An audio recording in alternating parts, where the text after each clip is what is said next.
Well, let's return now to the budget. What will the Chancellor's own MPs want to hear from him? Well, Harriett Baldwin is with me. She's a Conservative MP and chair of the Treasury Select Committee. Thank you very much for coming in. Morning, Jeremy Hunt has perhaps ended up with a little bit more headroom than he might have expected when we were thinking about where this budget might be back in the autumn. Are we in the right place to be spending huge sums of money on things like childcare and defence? We'll see what the figures are later, but he has been lucky over the course of the winter because, of course, when he budgeted in November, he was expecting energy prices to be higher than they have been. And so what I expect him to do today, and in fact one of the measures has just been announced, is to extend that price cap for households for a bit longer. That's been worth about £700 for households over the winter, should be worth about another £160 to households by the extension. Of course, that's really been helpful in tackling this big economic challenge that the Chancellor faces, which is the rate of inflation. And he will want to do things today, I think, that reduce inflation.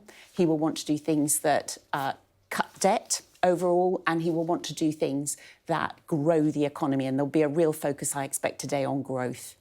But in terms of the nuts and bolts of the money, potentially public sector pay rises up by 5.5%, fuel duty freeze, £5 billion, energy bill help that we just talked about, that could cost £4 to £5 billion, £5 billion on defence, pension changes, green investment over 2 decades, £20 billion. The country's still not in an entirely stable economic state. Can we afford this?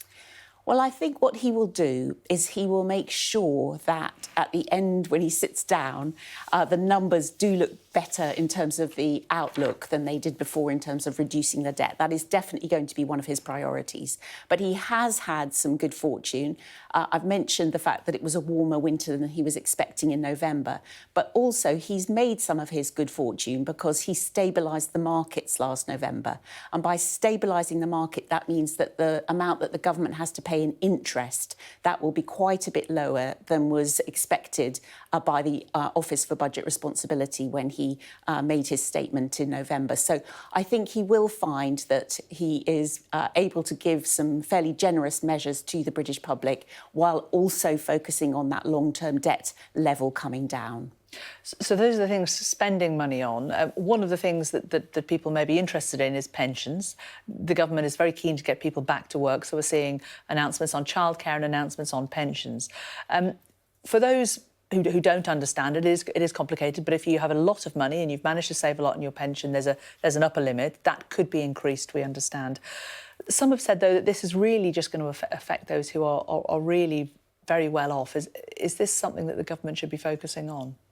Well, I think he's got his mind on hospital consultants and hospital doctors, senior doctors, and who bankers. are in some of these big public sector schemes, which are very generous compared to what people in the private sector tend to get these days.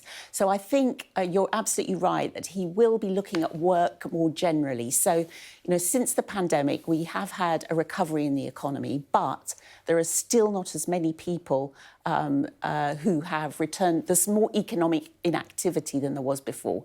And also there's a lot of vacancies in the economy.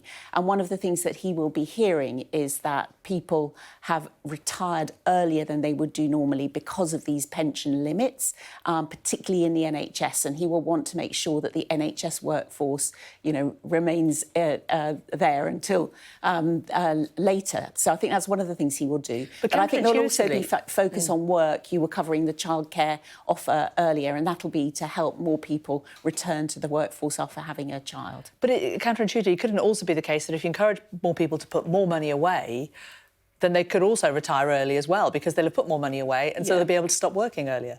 Yeah, I think he will have to look at it in the round and we'll see what the detail is in the measures. Obviously, next week on the Treasury Committee, we'll have in the sort of official commentators, and then we will have the Chancellor himself in front of the committee. We'll be able to probe on some of the details. But I think the overall theme will be growing the economy and helping more people return to work and taking away some of those barriers and disincentives that exist in the benefit and tax system that prevent people from doing those extra hours. Public sector pay, a big subject, lots of strikes today. We were told a while ago that the government wouldn't increase public sector pay over 5%. Now being trailed, it could go up to 5.5%. the reason that they put that 5% figure was because they thought anything over that would fuel inflation. Would you be concerned if they announced a 5.5% increase?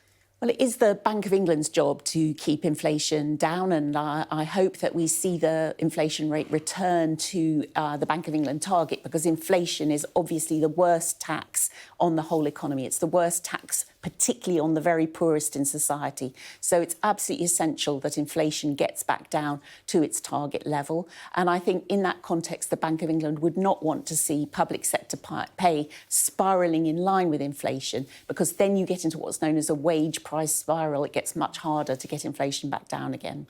Realistically, what impact do you hope that this budget would have on interest rates? Well, I think you can hope that it will continue to calm the markets in the way that November's statement calmed the markets. I think we are in an inflationary environment. It is crucial that inflation gets back in its box. And so you can't rule out the Bank of England having to raise rates further than the 4% that they're currently at. But the Chancellor will be very mindful of that with the measures that he announces today.